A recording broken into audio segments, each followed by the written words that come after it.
दीप बिल्कुल अगर आपको लगता है कि इलेक्शन को लेके बाजार में डर है तो आपके सामने है कि बाजार बार बार ऊपर आने की कोशिश करता है, नीचे आ जाता है। और अगर आपको ये लगता है कि इलेक्शन को लेके बाजार में कोई डर नहीं है तो आप अदानी ग्रुप के शेयर देख लीजिए, आपका डर दूर हो जाएगा। आपको डिसाइड करना है कि आप किस तरफ है, आपको डिसाइड करना है कि बीजेपी की सीटें कम आएगी या ज्यादा आएगी। करेक्ट। अभी भी मैं आपको फिर बता रहा हूँ, आज भी इतने फोन लोगों के आ रहे हैं, कोई एग्जिट पोल मिला क्या, किसी में पता चला क्या, कोई रिलायबल है क्या, कोई पक्का बताने वाला है क्या क्या? अरे भाइयों, मैं सुबह भी यही बता रहा हूँ, चक्कर में ही मत पड़ो। किसी के पास कोई एग्जिट पोल नहीं होता।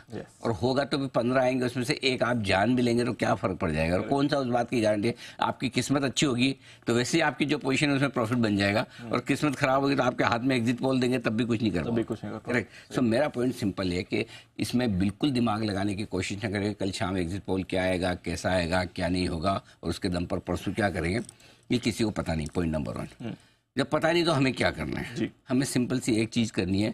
अब जब आप इतने समय तक रुके हो और एक इन्वेस्टमेंट डिसीजन आप लेना चाहते हो तो एक दिन और रुक जाओ, कल देख लो। परसों आपको लगता है कि अगर ज्यादातर एग्जिट पोल आपको ये दिखा रहे हैं कि भाई सरकार बनने में बड़ी मुश्किल आएगी, मुश्किल कि 272 पे भी बीजेपी को पहुंचने में पसीना आएगा, तो आपको पता है फिर कमजोर होना है। 272 से 303 की सीटों के बीच में आते हैं तो आपको पता है सरकार बन जाएगी आराम से, लेकिन हाँ कोई बहुत न बाजार बढ़ने वाला है न घटने वाला है। 303 के ऊपर कुछ भी आए तो बोनस ही है, तो आप पॉजिटिव हो जाए। लेकिन वो कब? ज्यादातर एग्जिट पोल और ज्यादातर भरोसेमंद एग्जिट पोल अगर वो आपको एक तरफा रुझान दिखाए तो आप कॉल लीजिए, और नहीं तो फिर आप 4 जून का इंतजार कीजिए। 2 चीजें हैं। 4 जून को 2 तरह के लोग मिलेंगे आपको। एक वो जिन सबको इलेक्शन के बाद खरीदना है, कोई 25%, कोई 50% प्रॉफिट बुक करके बैठा है, कोई अपने अपने हिसाब से कैश लेके बैठा है। कई सारे इंस्टीट्यूशंस या कई सारी एफआईज भी जो 13% इंडेक्स लोन पे पड़ी तो उनको बाद में खरीदना है। तो इलेक्शन के बाद खरीदने वालों की लिस्ट भी बहुत लंबी है। ठीक वैसे जैसे माउंट एवरेस्ट पे लगी है ना कतार पूरी, सबको लाइफ हाई पे ऐसे ही चढ़ना है। दूसरी ओर कुछ लोग ऐसे भी हैं जो ये सोचते हैं कि अगर बेच इसलिए रहे हैं कि रिजल्ट उतने अच्छे नहीं आएंगे, लेकिन फिर भी किसी को लगता है कि रिजल्ट अच्छे आ गए तो जो गैप मिलेगा बड़ा हम उसमें बेचेंगे और उसके बाद ठंडा। अब दोनों चीज कॉन्ट्राडिक्टरी है। एक तरफ आपसे लिया नहीं जा रहा क्योंकि आप रिजल्ट खराब मान रहे हो, दूसरी तरफ ये मान रहे हो कि अच्छा आ गया तो मैं बेचूंगा बाद में लूंगा। तो दोनों चीज कैसे हो सकती? सो दोनों तरह के लोगों को एक मौका मिल सकता है। आप अपनी पोजिशनिंग पे ऊपर रखिए, आपको क्या करना। अगर मुझे आप पूछेंगे, मेरा फंडा बहुत क्लियर है। जो इन्वेस्टमेंट डिसीजन आपको लेना है सोमवार को लीजिए, आज का 1 घंटा छोड़ दीजिए। Point number 1।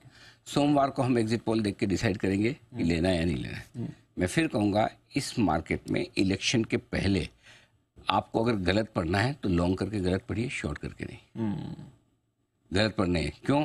क्योंकि पहली चीज तो ये मानने वाले लोग कम होंगे कि ये सरकार नहीं बनेगी, गिरते पड़ते बनेगी, आराम से बनेगी, यही डिसाइड करना है। Point number 1। पॉइंट नंबर 2, अगर ये सरकार बन जाती है तो कोई 5 साल की स्टोरी पे 5 घंटे, 5 दिन और 5 हफ्ते की स्टोरी ऊपर नीचे हो सकती है, लेकिन 5 महीने से लेकर 5 साल की स्टोरी ऊपर नीचे नहीं होती। सो अगर आप 5 घंटे के लिए खरीद रहे हैं या 5 दिन के लिए खरीद रहे हैं तब तो बात अलग है, लेकिन अगर आपका ट्रेड 5 महीने से लेकर 5 साल का है तो फिर चिंता किस बात की? करेक्ट। सो आई थिंक कोई ऐसी खास चिंता वाली बात नहीं। न हिंदुस्तान के इतिहास का पहला इलेक्शन है, न आखिरी इलेक्शन है।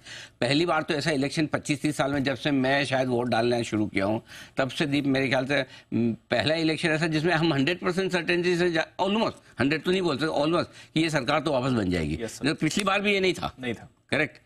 उसके पहले तो था ही नहीं। 2014 99 से कब से देख रहे हैं।